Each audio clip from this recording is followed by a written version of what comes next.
Obrigado por todos nós que estamos aqui. Amém. Senhor Jesus, amém. Queremos nos despir essa noite, amém. Estarmos diante de Ti. Amém. Nos esvaziamos, Senhor, amém. Dessa semana. Amém. Nos esvaziamos de tudo que tem dentro de nós. Amém. Todo o lixo que absorvemos durante a semana. Amém. O Senhor nos lava com o Teu falar. Amém. Nos lava com o Teu sangue. Amém. Oh, dá-nos ouvidos para ouvir. Amém. O que o Senhor tem para falar para nós. Amém. Obrigado, Senhor, amém. Pelas Tuas misericórdias. Amém. Obrigado pela Tua graça. Amém. Senhor Jesus, amém. Fortifica-nos na graça. Amém. Aleluia. Amém. Chegamos na mensagem 3 desse estudo. E o título... Vamos ler junto, irmãos? O título. Ser fortificados na graça que está em Cristo Jesus, para ser mestres, soldados, atletas, lavradores e obreiros. Aleluia. A mensagem hoje ela baseia-se em 2 Timóteo, no capítulo 2, no começo do capítulo 2. E ali a gente vê esses cinco exemplos que Paulo mostra para Timóteo ali naqueles 7 versículos ali. E é muito encorajador essas palavras, são muito encorajadoras. E a gente vai tentar absorver o máximo dessas palavras hoje. E Timóteo, o livro de 2 Timóteo, ele foi escrito num momento assim, de degradação da igreja, de declínio da igreja. E Paulo era a segunda vez que ele estava preso, né? Então o pano de fundo de 2 Timóteo foi o último livro que Paulo escreveu. Então, é um livro, sim, que ele está dando adeus para o corpo. E ele está tentando mostrar para Timóteo, para ele se inocular os irmãos do declínio. E, para nós, isso é muito valioso, isso. Nós aprendermos essas palavras. Né? E, puxa, essa palavra de hoje fala de ser fortificado na graça. Tem muita coisa para falar sobre isso, porque a Bíblia inteira fala sobre você se fortificar na graça, de diversos aspectos. E hoje a gente vai ver alguns, né? Somente alguns. Aqui, tem dois pontos principais da mensagem, 2 algarismos romanos, né? No nosso linguajar. A sinopse tem 2 pontos principais. E o primeiro deles fala de alguns exemplos, de alguns exemplos que estão à nossa frente, que foram naquele tempo. Tito, eu vou mencioná-los, né? Vou comentar sobre eles, mas quando a gente fala sobre eles, puxa, o meu coração é que nós tenhamos um espírito de, puxa, eu fui alcançado pela misericórdia. Aleluia. E não uma posição de, puxa, isso eu já sei. Ou ainda, os irmãos de lá, ou aqueles irmãos, ou aquele grupo cristão, não sabe disso, eles praticam errado. Eu sei o jeito certo de orar e de invocar o Senhor. Puxa, graças ao Senhor foi restaurado o invocar do Senhor lá no século VIII. E isso nós praticamos aqui. Irmãos, vocês acreditam que existem cristãos que não sabem o que é invocar o Senhor? É verdade. E nós praticamos isso. E nós vemos o fruto disso no nosso dia. É ou não é? Quando você invoca o Senhor, puxa, o Satanás foge. Amém. E, puxa, tem irmãos que não praticam isso. E tantas outras coisas de práticas da vida da igreja que graças ao Senhor, chegou até nós. E qual que é o nosso papel? O nosso sentimento? Puxa, eu recebi misericórdia. Esse foi o meu sentimento durante essa semana. Não é meu, não. Eu recebi essa palavra e tantas outras pessoas não receberam. Irmãos, mas a quem mais será dado, mais será cobrado. Tem esse outro aspecto. Aleluia. O Senhor chegou até nós com essa palavra. Que nós possamos ter esse coração de, puxa, obrigado, Senhor, porque eu sou um vaso de misericórdia. Amém. E o Senhor chegou até mim. Amém. Aleluia. Quem sabe eu não choro mais, né? Só um pouquinho. Obrigado.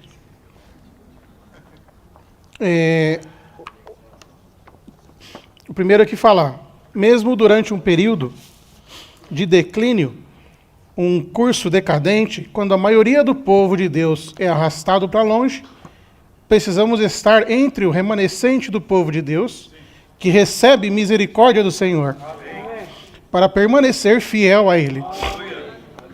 Aleluia, permanecermos fiéis ao caminho que o Senhor nos deu, às palavras que o Senhor nos deu, ao Senhor Jesus, nos mantém nesse caminho.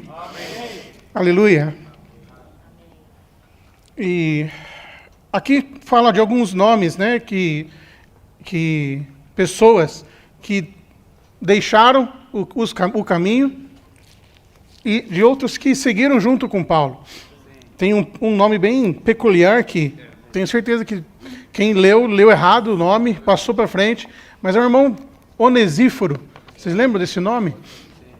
Poxa, é um irmão que praticou a vida da igreja e ele foi usado pelo Senhor para reanimar Paulo enquanto ele estava na cadeia. Puxa, quão precioso é isso. Que nós possamos ser tais irmãos, que reanimam um ao outro, que não fala mal do outro, que vê o irmão caindo, vai lá e fala mal mais ainda, ele tropeça 2 vezes. Irmãos, a situação de Paulo, teve irmãos que ficaram com vergonha. Né? Paulo fala que você não se envergonhe das minhas cadeias. Ou seja, o fato de Paulo estar preso, alguns irmãos ficaram, puxa, e agora? Né? A gente estava seguindo o falar desse irmão, agora esse irmão está preso. Eu não sigo esse cara, não. Eu não estou fora disso. E se envergonharam e deixaram o caminho que o Senhor deu para eles. E, puxa, Onesíforo não foi um desses.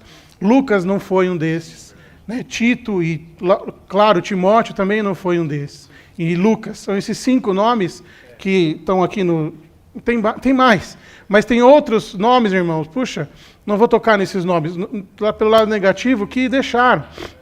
Vou tocar em um sim, Demas, porque aqui no... Eu vou ler aqui que é mais fácil, eu vou chegar no nome dele. Ó Senhor Jesus. Tem um aspecto interessante de Timóteo. Paulo escreveu 13 ou 14, todo mundo sabe que o livro de Hebreus não é exatamente... A gente pelos escritos parece que foi Paulo, mas não está escrito, não está assinada a carta por Paulo. Mas de todas as epístolas que ele escreveu, só tem uma introdução que é igual em todas elas.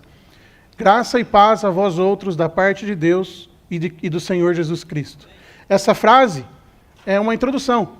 E ele fala em Éfeso, fala em Corinto, fala aos Romanos, fala em todas as cartas. E a Timóteo, ele fala graça, misericórdia e paz. O significado disso, irmãos, é porque no momento de declínio da igreja, você precisa de misericórdia. A misericórdia de Deus, ela é maior que a graça dele. Ela nos alcança em lugares que a graça não nos alcançaria. Deus tem misericórdia, precisa de misericórdia mais ainda de nós, que estamos vivendo nessa época aqui. Naquele começo do declínio da igreja. Hoje esse declínio se aumentou muito, o declínio da igreja. E se nós não nos colocarmos aqui como falarmos a verdade que está na Bíblia, a verdade vai se perder como se perdeu ao longo dos séculos. Nós precisamos ser essa coluna e base da verdade aqui em Sumaré. Aleluia! Amém. Mas temos que ter a misericórdia. Somos alvo da misericórdia de Deus. Amém. O ponto A fala, Onesíforo foi um vencedor que resistiu à tendência geral e se posicionou contra o curso decadente para reanimar o embaixador do Senhor em espírito, alma e corpo, não se envergonhando do aprisionamento do apóstolo por causa da comissão do Senhor. Aqui fala, todos me abandonaram, né? Paulo fala naquele momento, mas Onesíforo não foi um deles. Aleluia. Onesíforo significa aquele que traz vantagem. O nome significa aquele que traz vantagem. Irmãos, que nós tenhamos esse nome como significado para nós. Você, numa situação que acontece na igreja, ou no seu trabalho, ou na sua vida, você é um que vai lá e apedreja mais ainda e conta negativo, ou você é um que soma? Ou você é um que traz vantagem para aquela situação? Se você estiver vivendo Cristo, você trará vantagem em todas as situações. Porque Cristo vai se dispensar naquela situação. Vai se dispensar por você naquela situação. Salvando um amigo, ou como Onesíforo fez, reanimando Paulo. Irmãos, nosso viver está diretamente relacionado com isso. Todos os dias, se vivermos pelo Espírito, tivermos comunhão com o Senhor, seremos onesíforos. Alguém que soma, alguém que edifica o corpo e não prejudica. Timóteo foi alguém totalmente aperfeiçoado e equipado para ministrar a palavra de Deus. Não somente cuidando de uma igreja local, mas também enfrentando o declínio cada vez maior da igreja. Ele foi unânime com o apóstolo Paulo para cuidar genuinamente da igreja, com todos os santos, e lembrá-los dos caminhos de Paulo em Cristo. Timóteo, ele era alguém disposto a ser aperfeiçoado. E em várias situações ele foi aperfeiçoado. Aqui em Filipenses 2,19 fala: espero, porém, no Senhor Jesus enviar-vos Timóteo em breve, para que eu, conhecendo a vossa situação, também seja encorajado. Então Paulo está falando para os irmãos de Filipos, que vai enviar Timóteo, pois nenhum outro tenho de mesma alma, que se preocupe sinceramente com a vossa situação. Olha que irmão exemplo para nós. Ele não tem um falar diferente, e ele consegue, aqui fala, pois nenhum outro tem de mesma alma, que se preocupe sinceramente com a vossa situação, porque todos buscam suas próprias coisas, não as que são de Cristo Jesus. Mas conheceis o seu caráter aprovado. Olha, pois como um filho junto ao Pai, serviu comigo para o progresso do Evangelho. Que exemplo, irmãos. Lucas era o médico querido, um companheiro fiel de Paulo até o seu martírio.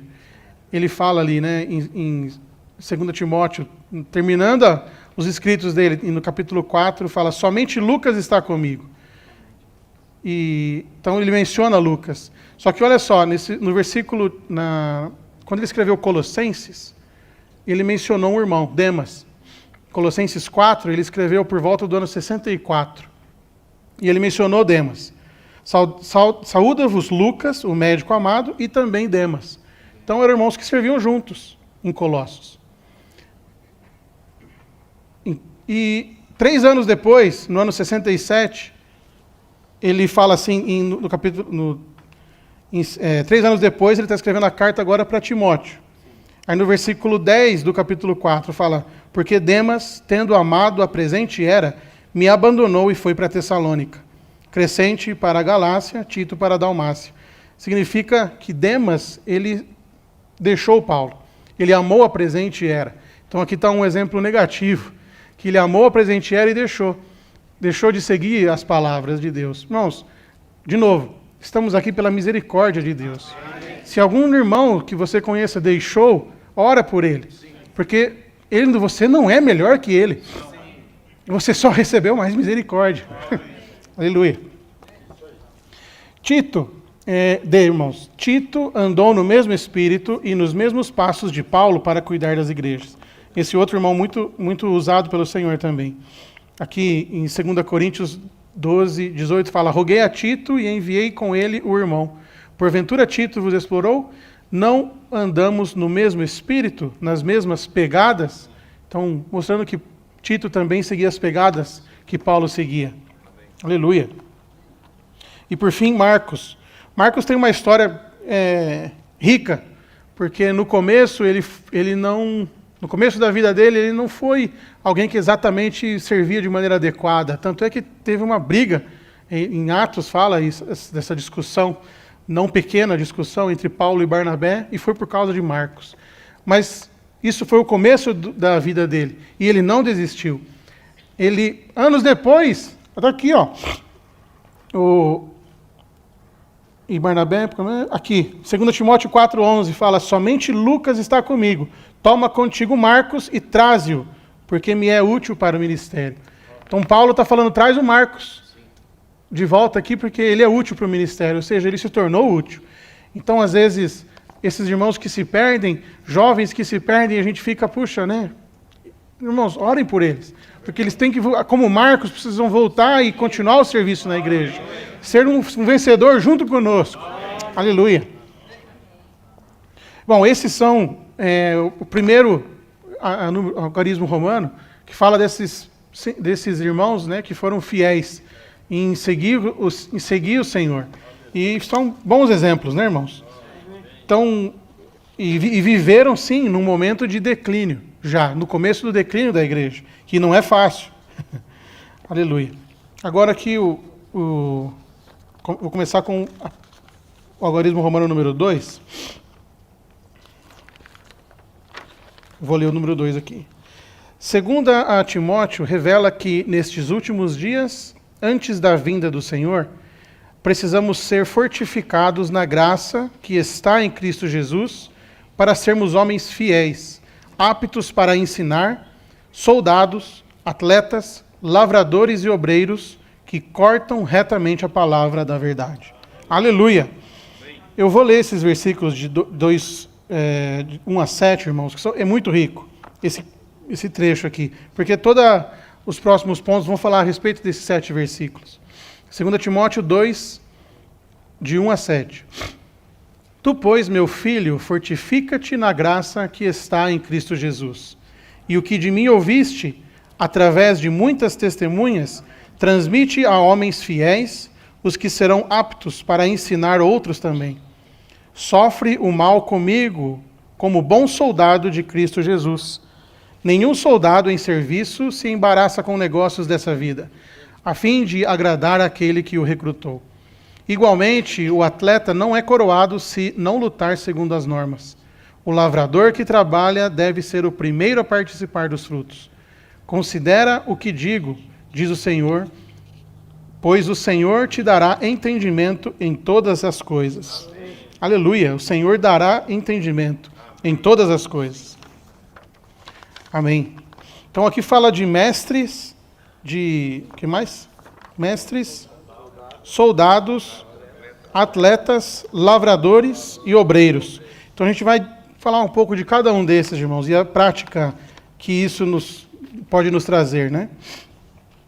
Item A fala: se alguém numa igreja local tem um depósito das palavras saudáveis do Senhor, ele deve treinar os fiéis para que eles também tenham um bom depósito da parte do Senhor e sejam competentes para ensinar os outros, para que sejam bons mordomos, despenseiros da multiforme graça de Deus. Não, ser um bom mordomo, o mordomo é aquele que serve uma casa inteira. Ele serve tudo numa casa. Ele sabe onde está a despensa, ele sabe onde está a necessidade, a hora que janta, a hora que acorda, e ele sabe e prepara tudo de antemão. E ser um mestre é você tem esse aspecto de você obter o conhecimento antes, comer da palavra antes, né? Esse aspecto é muito importante para o mestre. O que um professor poderia explicar se ele não aprendeu antes? Da mesma maneira, um mestre na igreja, ele aprendeu antes. Ele teve a experiência daquilo, da ressurreição, da morte de Cristo, para falar sobre a ressurreição e a morte de Cristo. Ele experimentou isso. Puxa, experimentar o poder da ressurreição de Cristo, nós podemos experimentar de pouca, um aspecto pequeno dela, porque nós não estivemos lá. Mas, irmãos, experimentar quando você faz morrer o seu velho eu, e você sente o poder de Deus fazendo as coisas depois disso, aleluia. Mas não é fácil passar por essa experiência. Quando você passa por uma experiência de morte e ressurreição, aí você consegue passar para outros essa experiência. E os outros são alimentados. Aleluia. Então precisamos receber em nosso próprio depósito, e então transmitir a outros, né? O interessante nesse versículo 2 de 2 Timóteo 2 fala: o que de mim ouvistes, tem 5, o irmão que compartilhou essa mensagem falou que aqui tem 5 gerações. 5 gerações simultâneas aqui, só nesse versículo. O que de mim ouviste através de muitas testemunhas. Então, tem o que falou a palavra, as testemunhas e o próprio Timóteo. Transmite a homens fiéis. Transmite aos homens fiéis, a 4ª geração, os quais serão aptos para ensinar outros também. Então, em um só versículo, tem 5 gerações que estão, o quê? estão compartilhando a palavra que eles aprenderam. Estão compartilhando a palavra na vida da igreja. Nós temos 5 gerações na vida da igreja, precisamos compartilhar uns com os outros. Aleluia! Amém. 2 Timóteo 1,13. Mantém o padrão das palavras saudáveis que de mim ouviste, na fé e no amor que há em Cristo Jesus. Guarda o bom depósito mediante o Espírito Santo, que habita em vós. Amém. O Espírito Santo habita em vós. E você tem dentro dele um depósito. Amém. E tem um que fala assim: devemos apacentar os santos com o ensinamento da economia de Deus. Que ensinamento que você vai ensinar aos santos? Eu falei agora há pouco, aquilo que você aprendeu. Se você aprendeu e ruminou isso, de alguma maneira, irmão, você tem algo para falar na reunião. Você tem algo para compartilhar no seu grupo de casa. Você tem algo para falar para o seu vizinho. Não tem como você não falar. Isso queima em você. Agora você tem que buscar isso. Buscar esse conhecimento, buscar esse ensinamento da economia de Deus. Não confundam, talvez... Existe, pelo menos em mim existiu isso no passado, o termo a economia de Deus como algo que nós inventamos, esse termo. E pregamos e somos diferentes aqui porque nós falamos sobre a economia de Deus. Também somos diferentes por isso. Mas, irmãos, a economia de Deus é você entender o plano de Deus. O que Deus fez? Por que Deus fez o homem? Por que Ele escreveu a Bíblia dessa maneira, usando tantos homens durante 1.500 anos para escrever esse livro? Por que Ele fez tudo isso? Isso é a economia de Deus. Não é um termo que nós aqui usamos para nos diferenciar dos outros. Não, estamos apenas apresentando a verdade. E ao apresentar a verdade, de alguma maneira tem que explicar isso. E esse nome, a economia de Deus, está falando do plano dele. O plano que ele teve e como ele quer executar esse plano. E esse plano é executado com ele se transferindo para dentro de nós. Nos transformando completamente na imagem do Filho dele. Expressão de Cristo nós temos que ser. Pronto, a economia de Deus é isso. Isso está escrito na Bíblia. Mas, porque é difícil, né? A gente fala sempre da economia de Deus. Então, quando eu falo assim, ensinar a economia de Deus, eu não estou falando de ensinar uma doutrina. Eu estou falando de ensinar o que a Bíblia fala. De Cristo ser o nosso viver. É disso. Ensinar Cristo para os irmãos. Aleluia. Aqui fala Efésios 4:11. Fala, Ele mesmo concedeu alguns como apóstolos, alguns como profetas, alguns como evangelistas e alguns como pastores e mestres. Percebe que só no pastores e mestres que ficou junto. Profetas, evangelistas, apóstolos e pastores e mestres. Porque é a mesma pessoa. A mesma pessoa é mestre e ela é pastor. Então, isso indica que nós devemos apacentar os irmãos ensinando. E devemos também ensinar os irmãos enquanto apacentamos. Então, é um serviço duplo e junto, na mesma pessoa. Puxa, muito rico essa parte. E é interessante, o irmão compartilhou assim que Paulo, quando estava escrevendo as cartas, ele não estava escrevendo a Bíblia. A gente tem um conceito, né? Paulo escreveu... Não, ele estava apacentando os irmãos daquela localidade. Posteriormente, esses escritos se tornaram a Bíblia. O Senhor reuniu isso nesse livro. Mas quando Paulo estava escrevendo aquelas cartas, ele estava apacentando e estava ensinando os irmãos. Só em Coríntios, no livro de 1 e 2 Coríntios, fala de 20 aspectos do Cristo todo inclusivo. Ensinando os irmãos. E ao mesmo tempo apacentando. Irmãos, e não é um apacentar simples de 1 Coríntios. Paulo usa um martelo com os irmãos em Corinto. Não usa? Não vou entrar em detalhes agora, não é o foco dessa reunião, mas de alguma maneira eles foram supridos. De alguma maneira o Senhor falou com eles, através do martelo de Paulo, em certos aspectos. Irmão, Paulo sabia usar a palavra. Nós vamos aprender também com ele. Porque de alguma maneira você precisa, nós vamos ver isso lá no final da mensagem, de alguma maneira você precisa cortar reto a palavra, como um obreiro. Mas, ao mesmo tempo, você tem que ser como um lavrador que cuida da vida, que está apenas começando a germinar. Se você ir com um martelo no grão que está germinando, você matou. Isso está diretamente relacionado com o nosso serviço de apacentamento. Ou o serviço do outro lado da rua. Puxa, Está cheio de brotos ali, crescendo, e tem diversas fases. Se você já serviu os jovens, você sabe disso. Vai para a Escola da Verdade, né? Ser um monitor, ser um servidor ali de uma certa idade, pega lá os jovens de 15 anos, não tem como você falar como você fala aqui para essa reunião. Eles não vão entender. Eles não vão absorver nada. E é perigoso você matar eles na reunião. Porque tem que ser no nível deles. A palavra que é dada ali para as crianças de 7 a 8 tem que ser no nível deles. Puxa, eu estou antecipando a parte dos lavradores lá, mas vamos chegar lá já. Amém. Mais um versículo interessante. 1 Timóteo 4,16. Cuida de ti mesmo e do teu ensino. Continua nessas coisas, porque fazendo isso, salvarás tanto a ti mesmo como aos que te ouvem. Puxa, que sejamos fiéis nisso. Porque se nós cuidarmos do nosso ensino e continuando nessas pegadas do ensinamento dos apóstolos, nós faremos isso bem para nós e para quem nós estamos ensinando. Puxa, para quem está ouvindo. O A fala, devemos apacentar as pessoas dispensando a vida divina na humanidade de Jesus, para cuidar delas e ensinar-lhes as verdades divinas na divindade de Cristo para nutri-las. É muito rica essa frase, irmãos. Apacentar o rebanho de Deus, declarando-lhes todo o conselho de Deus, a economia de Deus, protege... Espera aí que eu li com um outro ênfase aqui, deu estranho.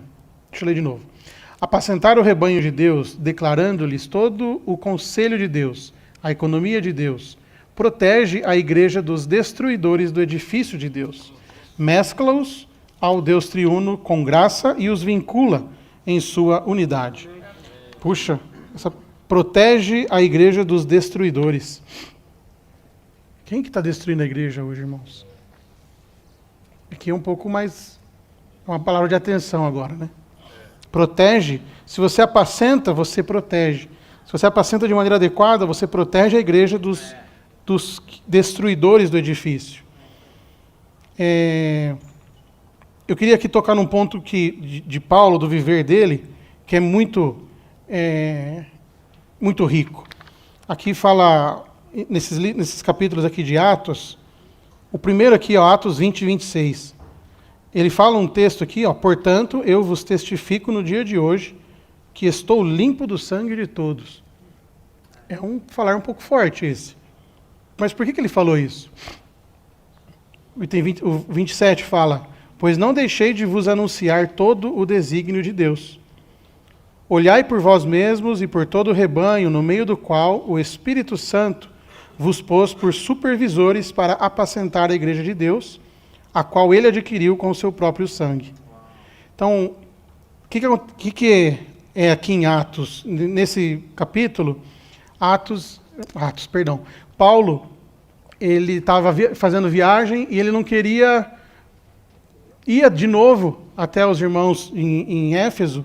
Então ele pediu para os irmãos de Éfeso vir até ele para ele continuar a viagem, porque o destino dele era ir para Jerusalém. E nesse daí ele chamou os presbíteros ali para Mileto. E em Mileto ele teve essa reunião que ele falou isso aí agora. Mas por que ele falou isso? Olha, eu queria tocar no coração que Paulo tinha. Isso tem a ver com, que eu vou ler também, Ezequiel. Essa passagem aqui de Ezequiel 33, de 1 a 10, irmãos. Desculpa, mas eu vou ler. Que é vamos dizer, uma parábola do Antigo Testamento aqui. Ezequiel falando, veio a minha palavra do Senhor dizendo, filho do homem, fala aos filhos do teu povo e diz-lhes, quando eu fizer vir a espada sobre a terra, e o povo da terra tomar um homem dos seus limites e o constituir por seu atalaia é um sentinela, alguém que avisa o perigo. E vendo ele que a espada vem sobre a terra, tocar a trombeta e avisar o povo, se aquele que ouvir o som da trombeta não se der por avisado, e vier a espada e o abater, o seu sangue será sobre a sua cabeça. Ele ouviu o som da trombeta e não se deu por avisado, o seu sangue será sobre ele, mas o que se dá por avisado salvará a sua vida. Agora aqui, ó, 6. Mas se o atalaia vir que vem a espada e não tocar a trombeta, e não for avisado o povo, se a espada vier e abater uma vida dentre eles, este foi abatido na sua iniquidade, mas o seu sangue demandarei do atalaia. A ti, pois, ó filho do homem, te constituí por atalaia sobre a casa de Israel. Tu, pois, ouvirás a palavra da minha boca e lhe darás aviso da minha parte. Se eu disser ao perverso, ó perverso, certamente morrerás, e tu não falares, para avisar o perverso do seu caminho, morrerá esse perverso na sua iniquidade, mas o seu sangue eu o demandarei de ti. Mas, se falares ao perverso para avisar do seu caminho, para que dele se converta, e ele não se converter do seu caminho, morrerá ele na sua iniquidade, mas tu livraste a tua alma. Aí, vou acabar de ler, 10 e 11. Tu, pois, filho do homem, dize à casa de Israel, assim falai vós, visto que as nossas prevaricações e os nossos pecados estão sobre nós, e nós desfalecemos deles, como, pois, viveremos? Dize-lhes, tão certo como eu vivo, diz o Senhor, não tenho prazer na morte do perverso, mas em que o perverso se converta do seu caminho e viva. Olha aqui a misericórdia chegando de novo. Nosso Deus é misericordioso, e Ele não tem prazer na morte, não tem prazer na morte do perverso, mas em que o perverso se converta do seu caminho. Aleluia. Convertei-vos dos vossos maus caminhos, pois por que haveis de morrer, ó casa de Israel? Por que eu li isso, irmãos? Porque Paulo conhecia isso. E ele não queria, de maneira nenhuma, ser o atalaia ruim, o atalaia que não avisa o povo. Ele foi lá e chamou os presbíteros da igreja em Éfeso e falou, irmãos, olha aqui o versículo 26. Eu vos testifico no dia de hoje, estou limpo do sangue de todos. E 27 fala, pois não deixei de vos anunciar todo o desígnio de Deus. Paulo foi fiel nisso. Mas é interessante ver esse aspecto do compromisso que Paulo tinha com os irmãos. Ele queria passar aquilo que ele recebeu. Ele não queria ficar com ele. Ele queria, em todas, chamou os irmãos de lá. Eu esqueci de falar isso para eles, tem que falar isso para eles. Chamou eles para lá e falou mais coisas. Lá em Atos tem mais coisas que ele falou para eles. Aleluia. Puxa, que ensinamento é esse, irmãos? Aleluia. Ainda sobre esse assunto, Jeremias 9, 23 a 24. Assim diz o Senhor, não se glorie o sábio na sua sabedoria, nem o forte na sua força, nem o rico nas suas riquezas. Mas o que se gloriar, glorie-se nisto, em me conhecer e saber que eu sou o Senhor e faço misericórdia, juízo e justiça na terra. Porque destas coisas me agrado, diz o Senhor. Aleluia. Olha aqui do Senhor que nós temos. Ele se agrada de dar misericórdia. Você é assim, o seu velho homem é assim? Quando você tem misericórdia do seu filho, porque ele errou pela 25ª vez e não recolheu, você não tem prazer naquilo que você quer. Mas quando Deus é misericordioso conosco, Ele tem prazer nisso.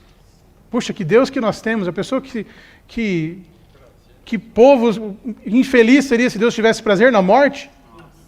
Deus não tem prazer na morte. E tem prazer na misericórdia. Aleluia!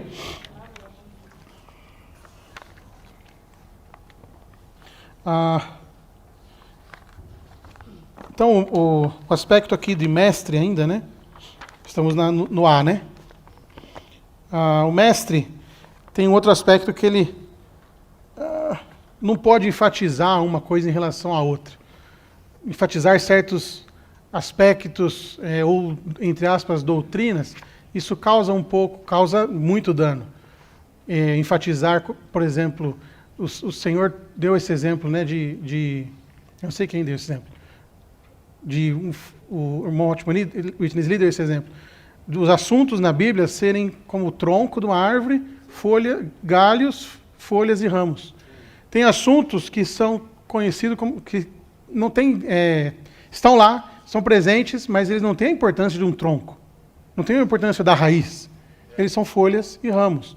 E quando você pega um serviço que é para ser tratado como folhas e ramos, e dá uma ênfase, e expande isso, irmãos, você está criando um câncer dentro dessa árvore aqui. Está crescendo um galho maior que a árvore. Está errado. E isso causa dano à igreja. Então, imagina que eu participo do serviço de de som.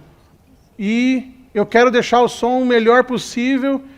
Irmãos, tem como a gente gastar, sem brincadeira, mais de 100 mil reais aqui fácil, não tem, Arley? Tem, Peterson, de equipamentos? Mas tem também de como gastar 1 milhão de reais. Tem equipamento caro o suficiente para a gente, só para esse salão, gastar 1 milhão. Faz sentido isso? Faz sentido eu... Irmãos, mas é muito melhor aquela caixa, é muito... Meus irmãos não vão ouvir nada de errado. E eu, no meu serviço, eu estou criando um galho, fazendo o galho ficar maior que a árvore. O objetivo é vocês ouvirem de maneira natural, sem sofrimento, o som de quem está falando. É só esse o objetivo. Não é verdade? Irmãos, não enfatizar certos assuntos que estão na Bíblia, que causa muito... não enfatizar Perdão, me perdi aqui. Se você enfatizar esses assuntos que não são o tronco, você vai causar problema. Você vai desviar um irmão por conta do que você gosta de falar. Né?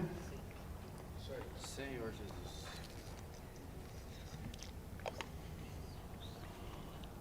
Vamos lá, item B. Soldado.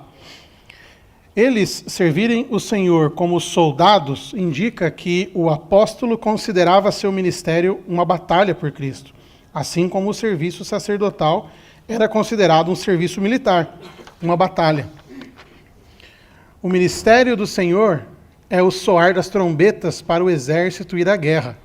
Combater o bom combate é combater os ensinamentos diferentes dos dissidentes e levar a cabo a economia de Deus, segundo o ministério dos apóstolos. Dissidentes são pessoas que falam coisas diferentes da linha central da economia de Deus, como eu acabei de falar aqui. Mas não é dar ênfase, é outro problema, é falar coisas diferentes. Causa mais dano ainda. E, como eu falei, enfatizar, aqui nesse versículo de 1 Coríntios 14, 8, fala: pois também, se a trombeta produzir um som incerto, quem se preparará para a batalha? Esse versículo está incluído num contexto que Paulo está falando de falar em línguas. Por que esse versículo está aí? Percebe? Você está lendo, Paulo está falando de falar em línguas e dizendo que se eu for você e falar em línguas com vocês, vocês não vão ter aproveitamento, vocês não vão entender. Então, Paulo está falando assim para os coríntios, aí ele fala esse versículo. Pois também se a trombeta produzir um som incerto, quem se preparará para a batalha? Por quê? Se você der ênfase, como eu acabei de falar, num assunto que não é para ser dado ênfase, como falar em línguas, irmãos, é como você tocar uma nota desafinada numa orquestra. Eu tive em Ames visitando a minha irmã ano passado, e nos dias que eu estive lá, foi 3 dias. Um dos dias tocou uma orquestra do estado lá, e a gente foi assistir. E eu não conhecia, das músicas que estavam tocando, eu não conhecia as primeiras músicas. As 2 últimas eu conhecia. Aí nas músicas iniciais ali assim, eu estava achando estranho a trompa tocando. Eu fazia assim, estranho. Olhava para minha irmã assim. E na segunda música, de novo, em outro lugar, lá, um momento da música, achei estranho. Aí quando chegou na música 4 e 5, que eu conhecia, irmãos, o rapaz da tuba estava completamente perdido. Porque eu conhecia, eu pude perceber que estava errado. Mas eu estou dizendo o seguinte, tocar desafinado, até eu que não conhecia a música percebia que estava errado. Percebe? Tocar errado na reunião é você dar ênfase num assunto que não é para dar ênfase. Irmãos, a ênfase é Cristo. Aleluia. É como Cristo te ajudou naquela semana. Como que você experimentou Cristo hoje. É isso que é a ênfase. Porque é isso que nós precisamos para nos edificarmos juntos como a igreja aqui. Aleluia. Esse é o viver da igreja, irmãos. 2. Para combater o bom combate pelos interesses do Senhor nessa terra, temos de nos desfazer de todos os embaraços terrenos e tomar posse da vida eterna, não confiando em nossa vida humana. Esse trecho aqui eu vou deixar para os irmãos compartilhar mais, porque o nosso coração se embaraça com muitas coisas. É muito prático. Eu acho que eu não preciso gastar o tempo aqui dessa parte inicial para falar sobre isso. Irmãos, o nosso coração Eu falo sempre isso, nosso coração é uma geleia daquelas melecas, sabe? Que você pega, compra para criança, como é que chama? Slime?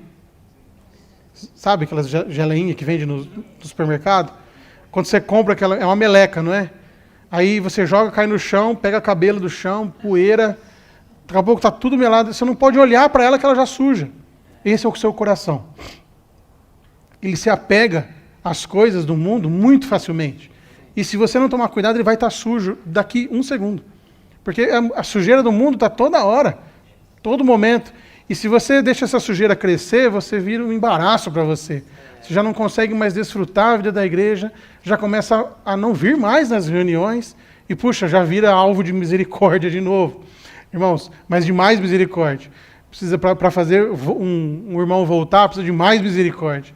Puxa, irmãos, cuidado com os embaraços, porque um atleta que está carregado, ele não consegue correr. Não é verdade? Falei do atleta, né? Mas eu antecipei. Na verdade, é o combatente aqui. Item 3. Temos de ser vigilantes para combater a morte, o último inimigo de Deus, sendo cheios de vida para reinar em vida. A morte está em qualquer coisa que nos faz perder a vida. A frase é uma verdade. Só que tem tantas coisas de morte, irmãos, que pode nos... Né, aqui na Bíblia tem os nazireus, tem o princípio do nazireado, tem até um livretinho aí embaixo. Irmãos, ele não podia ver morte, relar, tocar nada que tinha morte. E esse aspecto tem que estar na nossa vida hoje. Hoje, para nós sermos sacerdotes reais desse ministério que o Senhor nos deu, nós não podemos tocar em morte. Tocar em morte são falatórios inúteis, fofocas, qualquer coisa que faz o seu espírito, você perder o fluxo de vida no seu espírito, é um sinal, é um pedacinho de morte. Irmãos, morte só traz, vou colocar aqui,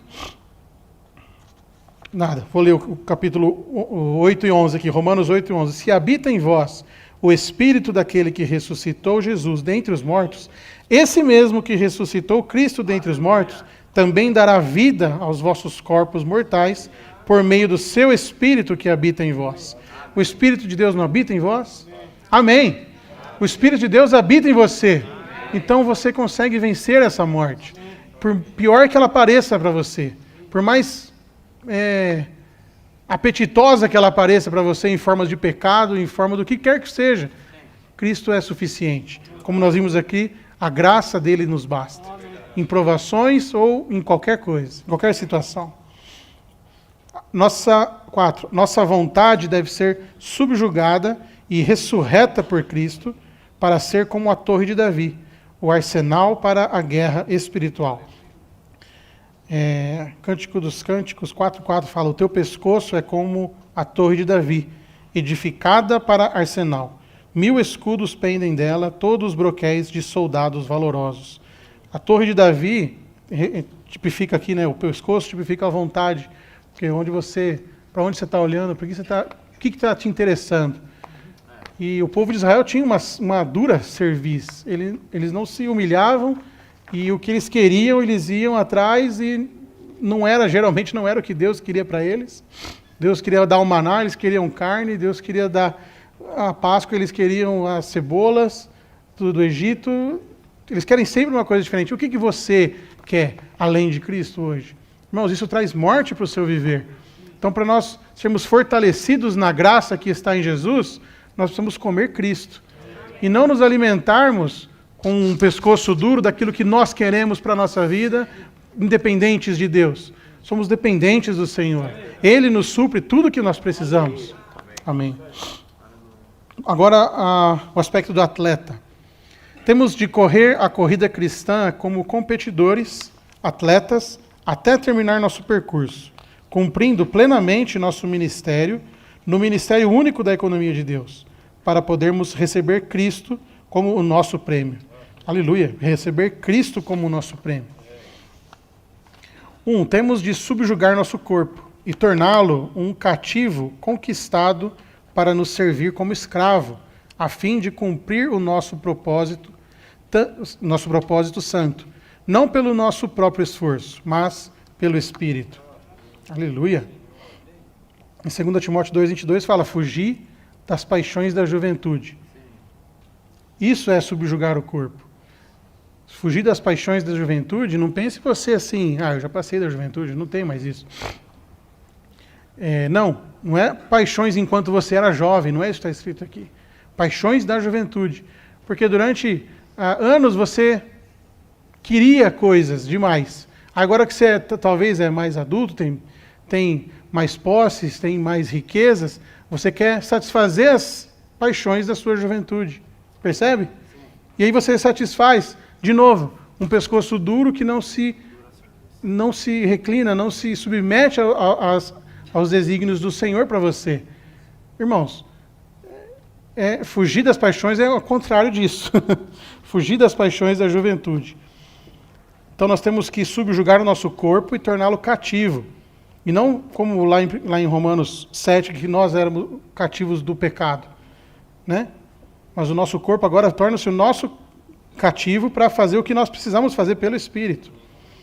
2, temos de olhar para o Senhor para ser agraciados com a sua graça em Cristo, como o amado, a fim de terminar a nossa trajetória para sermos premiados na próxima era com Cristo, como a nossa coroa incorruptível nos seguintes aspectos.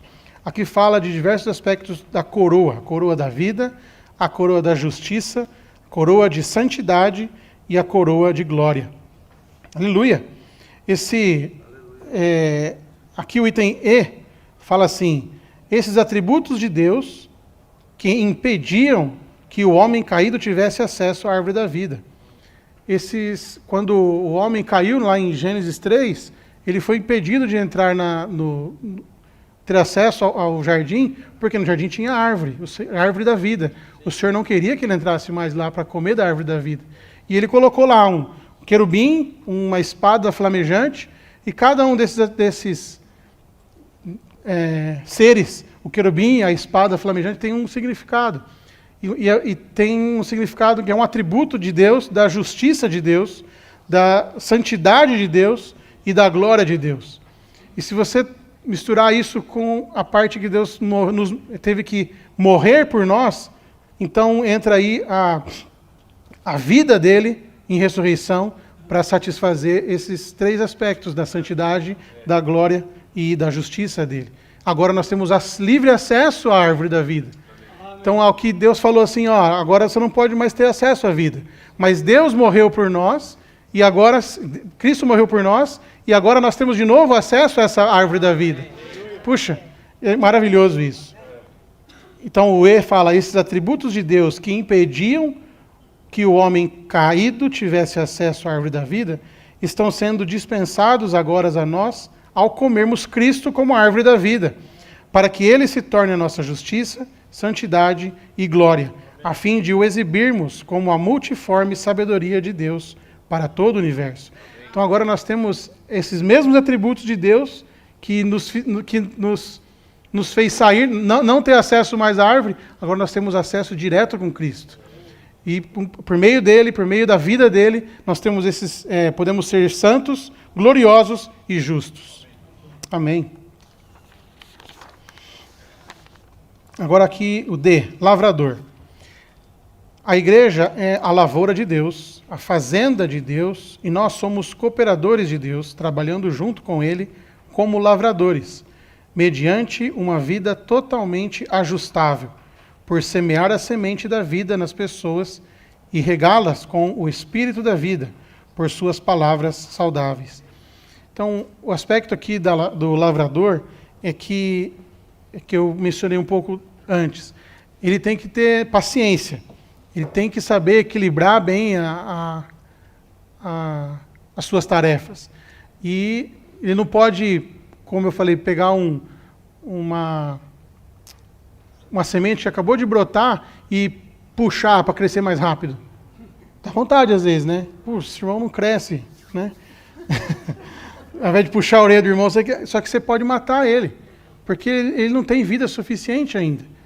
Então, o lavrador ele tem esse aspecto de paciência com os irmãos, de longanimidade com os irmãos e equilíbrio na vida da igreja. Aqui, o item 1 fala: a palavra de Deus, como um grão de trigo, dispensa a Deus em nós como vida para nos nutrir. Ela também é fogo e um martelo para nos purificar e quebrar nosso ego, nossa vida natural, nossa carne, nossas cobiças e nossos conceitos. Olha aqui em Jeremias 23, 29. Não é minha palavra fogo, diz o Senhor, e martelo que esmiuça a penha? Então a palavra dele tem esse aspecto de fogo e martelo. Só que se você não for um lavrador hábil, você fala uma palavra para alguém como um martelo e continua matando ele. Mas como é que você faz? Irmãos, não é a sua palavra que vai martelar o irmão. A sua palavra vai suprir o irmão com vida, com Cristo. Aí ele, na experiência dele, quando ele orar ao Senhor a respeito dessa palavra, essa palavra vai bater nele como martelo. Mas se você vai apacentar um irmão e leva um martelo na sua palavra, é lógico que você vai causar problema. O irmão vai ser ofendido, vai machucar o irmão, não é verdade? Então, no nosso apacentar uns aos outros, sopramos vida, sopramos Cristo uns para os outros. E aí, esse Cristo, essa palavra que entrou no irmão, esse irmão vai lá de noite, vai fazer os 7 minutos dele, ele vai levar ela em consideração. E o Senhor vai abrir os olhos dele para aquilo que ele fez de errado, ou para aquele... Aí a palavra dele vai ter peso. A sua palavra, que é de Deus, vai ter peso para ele. Teve uma vez que foi muito interessante na Escola da Verdade. Eu estava como um servidor lá, e eu estava servindo no som lá na conferência. E teve uma jovem, eu coloquei uma música para tocar lá, naquele intervalo, né, que a gente tem entre as mensagens, eu deixei tocando uma música. Aí uma jovem veio até mim e falou comigo assim de uma maneira áspera. E 2 irmãs estavam junto aqui, e elas falaram assim: você está louca? Por que você está falando assim com ele? Só que, irmãos, por mais áspero que ela tenha falado comigo, era verdade, porque o Senhor falou para mim, é verdade. De novo eu chorando aqui. Era uma crítica muito forte que ela fez. Ela talvez usou o martelo comigo. Mas, desculpa, eu estou me expondo aqui. Eu estava no Espírito, eu estava desfrutando da mensagem. Se você bate no irmão que não está desfrutando do Espírito, ele vai se ofender. Naquela situação ali, eu estava desfrutando, eu estava numa conferência, acabou uma mensagem até a outra em seguida, e a irmã deu uma martelada em mim, e que chocou as outras 2. Não, você não pode falar assim com ele, é desrespeitoso. Mas o Senhor falou, é verdade o que ela falou. E puxa, eu fiz isso. Eu fui lá pro meu quarto lá e, Senhor, me trata com isso.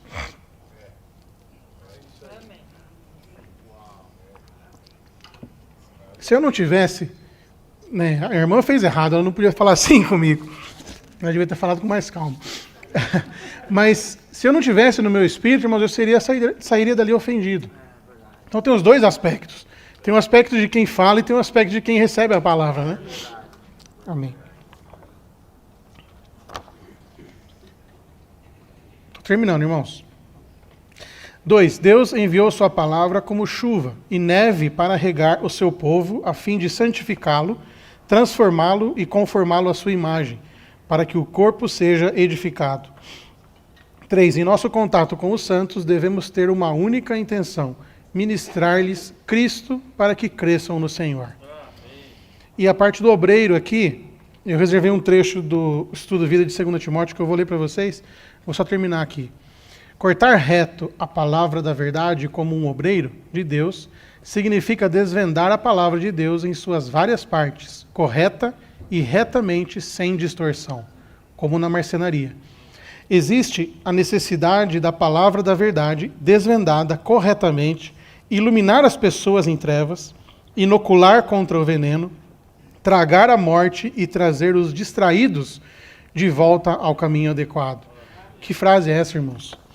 Existe a necessidade da palavra da verdade, desvendada corretamente, iluminar as pessoas em trevas, inocular contra o veneno, tragar a morte e trazer os distraídos de volta ao caminho adequado. Tudo isso a palavra de Deus pode fazer. Tudo se feito de maneira adequada.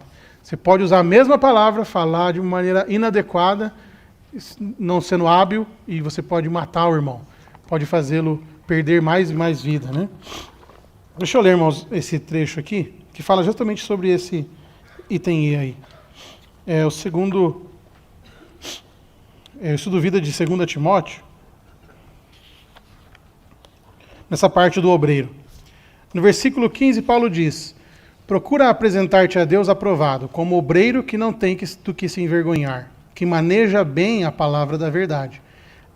O verbo manejar é literalmente cortar retamente. Aqui Paulo indica que o imunizador deve ser um obreiro, um trabalhador. Lembra lá, o imunizador, por que o imunizador? Por conta da situação de declínio da igreja, que eu comecei falando. Isso significa desdobrar, abrir a palavra de Deus em suas várias partes, correta e retamente, sem distorção. Assim como o carpinteiro tem a habilidade de cortar retamente a madeira, o obreiro do Senhor precisa da habilidade de cortar retamente a palavra da verdade. Isso é necessário porque no declínio da igreja, muitas verdades são deturpadas e apresentadas de maneira distorcida, tendenciosa. Contendas de palavras, falatórios inúteis e profanos, palavras que devoram como câncer ou gangrena, e questões insensatas e absurdas, tudo isso está entre aspas, tá, irmãos? Está nos versículos do capítulo 2. Na corrente de degradação entre as igrejas, para produzir contendas, perverter os ouvintes, promover impiedade e perverter a fé das pessoas. Portanto, é necessário que a palavra da verdade seja exposta corretamente, para iluminar os que estão em trevas, imunizar os santos contra o veneno, é o trecho aqui, tragar a morte e trazer os que estão desviados de volta ao caminho correto. Entre os cristãos hoje, só os aspectos superficiais da verdade não foram deturpados. Praticamente todos os itens mais profundos da verdade foram distorcidos. A respeito disso, muitos não cortam a palavra da verdade corretamente, mas de forma torta e tendenciosa. Portanto, não devemos ser apenas mestres, soldados, atletas e lavradores, mas também obreiros, carpinteiros que cortam retamente a palavra da verdade. E verdade aqui não denota meramente doutrina bíblica, refere-se ao conteúdo e à realidade da economia neotestamentária de Deus. Os elementos principais dessa verdade são Cristo, como o mistério e a corporificação de Deus, e a igreja, como o mistério e o corpo de Cristo. Todos precisamos aprender a cortar retamente a palavra da verdade a respeito de Cristo e a igreja. Enfim, o inoculador tem todos esses aspectos desses 5 profissões aqui que eu mencionei. E esse inoculador, em contrapartida, eu não vou compartilhar isso não, já terminei meu tempo. Mas tem... eu escrevi no computador e não imprimi. O irmão falou nessa mensagem, amanhã eu trago para os irmãos, de como pode causar problemas na igreja. De várias pessoas, e uma delas é pessoas que falam o que os outros querem ouvir para atrair essas pessoas para si mesmo. Uma delas, tem outras 6 tipos de pessoas que causam problema na igreja. Então, irmãos, que nós não sejamos esses irmãos, que sejamos como aqueles 5 irmãos que eu mencionei no começo, e essas outras 5 profissões aqui que eu mencionei, são vários aspectos da nossa vida que essa mensagem pode nos ajudar. Aleluia, irmãos.